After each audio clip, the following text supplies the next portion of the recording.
So the job of the writer is not to supply the ideas, it is to be patient enough to find the ideas. David and Goliath is a concept we all know. An arrogant big dude who thinks he's fighting a sword fight, and David changed the rules.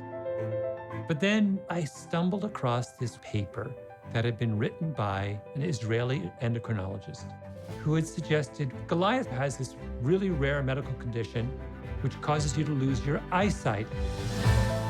Why do giants lose? Because they can't see. They're so big and strong and powerful. They lose the ability to kind of properly appreciate the world around them.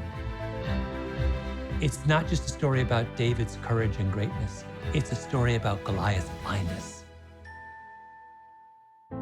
You can find gold in the smallest of details if you're willing to be patient. We're going to talk about suspense, structure, research, humility, characters, puzzles, and semicolons.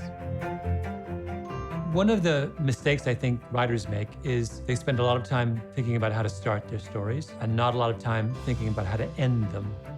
Knowing my ending makes the beginning super easy, right? It's totally clear what I have to do and totally clear what I shouldn't do.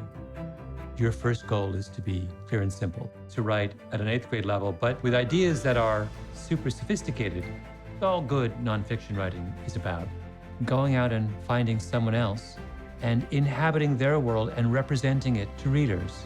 It is giving us a window into other people's hearts and souls and minds.